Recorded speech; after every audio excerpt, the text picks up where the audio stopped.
ఆదిదేవుడు మంచులింగ రూపంలో ఆవిష్కృతమై భక్తులను పులకింపజేసే అపురూప ఘట్టం అమర్నాథ్ యాత్ర. జమ్మూ కాశ్మీర్ మంచు కొండల్లో కొలువైన శివయ్య దర్శనం ఓ వర్ణనాతీత అనుభూతి. ఏడాదిలో స్వల్పకాలమే సాగే అమర్నాథ్ యాత్ర కోసం ఎప్పుడెప్పుడా అని భక్తులు ఎదురు చూస్తుంటారు. అయితే ఆ సమయం రానే వచ్చింది. భక్తుల సందర్శనార్థం మంచులింగ రూపంలో ఆ పరమేశ్వరుడు జూలై 3 నుంచి ఆగస్టు 9 వరకు దర్శనమివ్వనున్నారు. మంచు రూపంలోని శివయ్యను జీవితకాలంలో ఒక్కసారి దర్శించిన పుణ్యఫలమే అని భావించే భక్తులు ఇందుకు ఎన్నో వ్యయ ప్రయాసలకు ఓర్చుకోవడానికైనా సిద్ధపడతారు. కొండలు కోనలు దాటుకుంటూ ముందుకు సాగుతుంటారు. దేశ విదేశాల నుంచి లక్షల సంఖ్యలో యాత్రకొచ్చే భక్తులే ఇందుకు నిదర్శనం.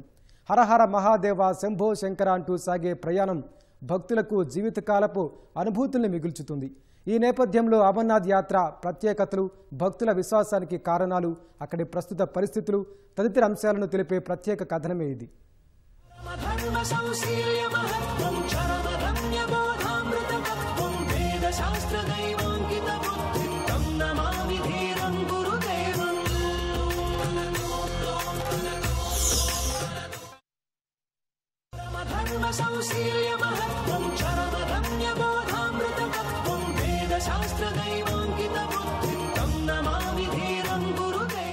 హిమాలయాలు ప్రకృతి రమణీయతకు నిలయాలే కాదు, ఆధ్యాత్మికతకు క్షేత్రాలు కూడా. మానస సరోవర్ నుంచి అమర్నాథ్, కేదార్నాథ్, బద్రీనాథ్, గంగోత్రి, యమునోత్రి, వైష్ణోదేవి లాంటి ఎన్నో మహిమాన్విత పుణ్యక్షేత్రాలకు కేంద్రాలు. అందులో ఎంతో ప్రత్యేకమైనది అమర్నాథ్ దివ్యధామం. ఈ యాత్ర జూలై 3న ప్రారంభమై ఆగస్టు 9 వరకు కొనసాగనుంది. మంచు రూపంలో వెలిసిన పరమశివుడి దర్శనం కోసం దేశ విదేశాల నుంచి భక్తులు వస్తుంటారు. అమర్నాథ్ యాత్ర ఈసారి 38 రోజుల పాటు జరగనుంది. యాత్రకు దేశంలోని వివిధ ప్రాంతాలు సహా విదేశాల నుంచి లక్షలాది మంది తరలివస్తారు. అయితే భక్తుల రక్షణ సౌకర్యార్థం అన్ని రకాల ఏర్పాట్లు చేసినట్లు జమ్మూ కాశ్మీర్ లెఫ్టినెంట్ గవర్నర్ మనోజ్ సిన్హా తెలిపారు.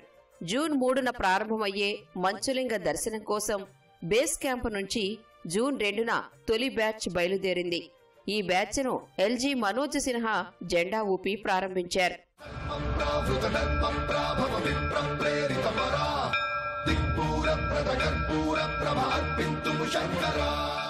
అమర్నాథ్ జమ్మూ కాశ్మీర్లోని హిమాలయ పర్వతాలలో ఉన్న ఒక పవిత్ర గుహ. ఇది హిందువులు పవిత్రంగా భావించే ప్రసిద్ధ పుణ్యక్షేత్రం. అమర్నాథ్లోని పవిత్ర గుహలో శివుడు మంచులింగం రూపంలో ఉన్నాడని భక్తులు విశ్వసిస్తారు. మంచు నుంచి శివలింగం ఏర్పడినందున దీనిని బాబా బర్ఫానీ అని కూడా పిలుస్తారు. పవిత్ర గుహ చుట్టూ హిమానీ నదాలు, మంచు పర్వతాలు ఉన్నాయి. వేసవిలో కొన్ని రోజులు మినహా సంవత్సరంలో చాలా వరకు ఈ గుహ మంచుతో కప్పబడి ఉంటుంది. కొన్ని రోజులు యాత్రికుల సందర్శనార్థం తెరిచి ఉంటుంది. విశేషమేమిటంటే గుహలో ఏటా మంచు శివలింగం సహజంగా ఏర్పడుతుంది. గుహ పైకప్పు పగుళ్ల నుంచి కారుతున్న నీటి బిందువుల వల్ల మంచు శివలింగంగా మారుతుంది. చంద్రుని కాంతిని బట్టి పెరుగుతూ తగ్గుతూ ఉండే ప్రపంచంలోని ఏకైక శివలింగం కూడా ఇదే. ఈ ప్రక్రియ శ్రావణ శుక్లపక్ష పౌర్ణమి నాడు పూర్తవుతుంది. ఆ తరువాత వచ్చే అమావాస్య నాటికి పరిమాణం క్రమంగా తగ్గుతుంది. ఇది ఏటా జరుగుతుంది. మంచు శివలింగాన్ని చూడటానికి ఏటా లక్షలాది మంది భక్తులు అమర్నాథ్ పవిత్ర గుహను సందర్శిస్తారు. మంచు శివలింగానికి ఎడమవైపున 2 చిన్న మంచు శివలింగాలు ఏర్పడ్డాయి. అవి తల్లి పార్వతీ, గణేశుని చిహ్నాలుగా భక్తులు కొలుస్తారు.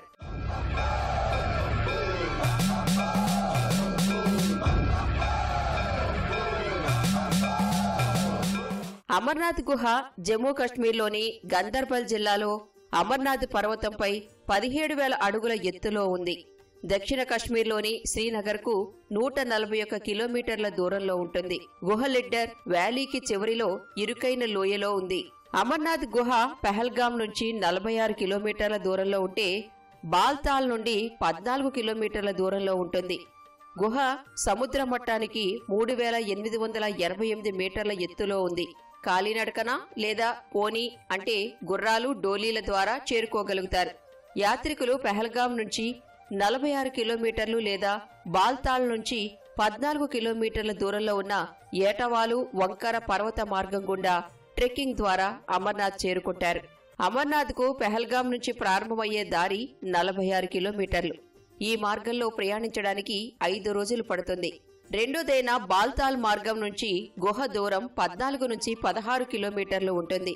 కానీ నిటారుగా ఉన్నందున అందరికీ అక్కడికి చేరుకోవడం సాధ్యం కాదు. అయితే ఈ మార్గం గుండా ప్రయాణం 1-2 రోజులు మాత్రమే పడుతుంది. बहुत बढ़िया इंतजाम है भक्तों के लिए, खाने पीने ठहरने का बहुत बढ़िया इंतजाम है, सिक्योरिटी का बहुत बढ़िया इंतजाम है। हम जम्मू में भी गए थे, जम्मू में भी हमने अपना रजिस्ट्रेशन कराया, वहाँ भी बहुत बढ़िया इंतजाम था और हम सरकार का बहुत बहुत धन्यवाद करते हैं कि इतना बढ़िया इंतजाम हम शिव भक्तों के लिए किया है सरकार ने। बहुत खुश हैं हम लोग, लगभग 16 लोग एक साथ ट्रैवल कर रहे हैं और पहली बार मेरा जाना हो रहा है महादेव से दर्शन करने के लिए और मैं सरकार का और बाकी जितने लोग यहाँ पे व्यवस्थापक हैं उनका बहुत बहुत धन्यवाद करना चाहता हूँ। భక్తులు అపార విశ్వాసం కలిగిన అమర్నాథ్ నిర్వహణకు 2000వ సంవత్సరంలో జమ్మూ కాశ్మీర్లోని ఫరూక్ అబ్దుల్లా ప్రభుత్వం గవర్నర్ నేతృత్వంలో శ్రీ అమర్నాథ్ పుణ్యక్షేత్రం బోర్డును ఏర్పాటు చేసింది. అయితే అంతకుముందు బోటా మాలిక్ బంధువులు, దశనమి అఖారా పండితులు, పూజారి సభా మట్టన్ మందిరానికి సంప్రదాయ పోషకులుగా వ్యవహరించేవారు. సాధారణంగా అమర్నాథ్ యాత్ర జూలై, ఆగస్టు నెలల్లో జరుగుతుంది. మొదట్లో 15 రోజులు, ఆ తర్వాత 2 నెలలు నిర్వహించేవారు. అనంతరం ఏర్పడిన పరిస్థితుల కారణంగా 40 రోజుల పాటు యాత్ర కొనసాగుతోంది. ఇదే క్రమంలో కొన్నేళ్లుగా అమర్నాథ్ యాత్రికుల సంఖ్య పెరుగుతూ వస్తోంది.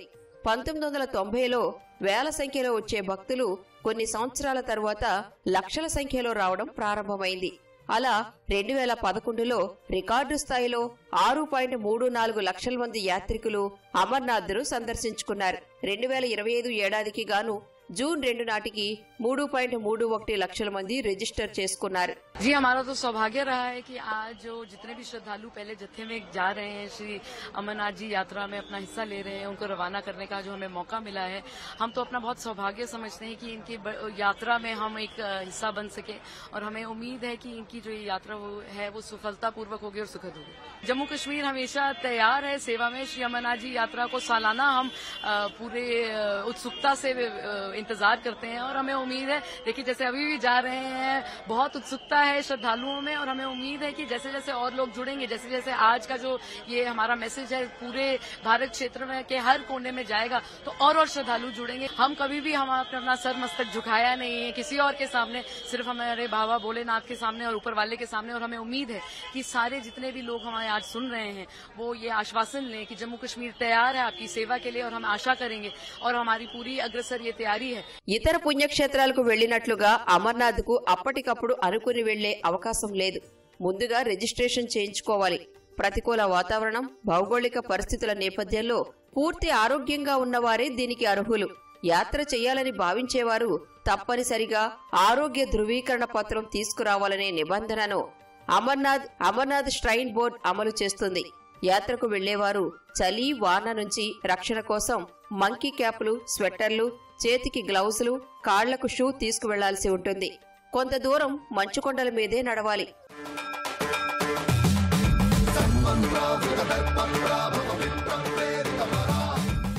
ఏప్రిల్ 22న జరిగిన పెహల్గాం ఉగ్రదాడి అమర్నాథ్ యాత్రపై ప్రభావం చూపుతుందని అంతా భావించారు. కానీ మంచులింగాన్ని సందర్శించేందుకు భక్తులు చేసుకుంటున్న రిజిస్ట్రేషన్లు ఆ భయాలను పటాపంచలు చేస్తున్నాయి. ఈ నేపథ్యంలోనే భక్తుల రక్షణకు పెద్దపీట వేసేలా లెఫ్టినెంట్ గవర్నర్ నేతృత్వంలో పూర్తిస్థాయి భద్రతా ఏర్పాట్లు చేశారు. పెహల్గాం, బాల్తాళ్ల నుంచి అమర్నాథ్ వెళ్లే మార్గాలను నో ఫ్లై జోన్ గా ప్రకటించారు. భద్రత కోసం దాదాపు 600 అదనపు పారామిలిటరీ దళాలను మోహరించారు. ముఖ్యంగా పెహల్గాం మార్గంలో సిఆర్పీఎఫ్, బీఎస్ఎఫ్ బలగాలతో పాటుగా కశ్మీర్ పోలీసులు కూడా తనిఖీలు, బందోబస్తుల్లో ఉంటున్నారు. అమర్నాథ్ కు దారితీసే మార్గాల్లో వెళుతున్న ప్రతి ఒక్కరి ముఖాలను ప్రత్యేక కెమెరాల్లో రికార్డు చేస్తున్నారు. యాత్ర కోసం బలగాలను ఇంత పెద్ద మొత్తంలో మునుపెన్నడూ మోహరించలేదని నిపుణులు చెబుతున్నారు. యాత్ర సజావుగా సాగేందుకు ఆరోగ్యం, నీటి సరఫరా, విద్యుత్ వంటి కీలక విభాగాల నుంచి వందలాది మంది జమ్మూ కాశ్మీర్ ఉద్యోగులు విధుల్లో ఉన్నారు.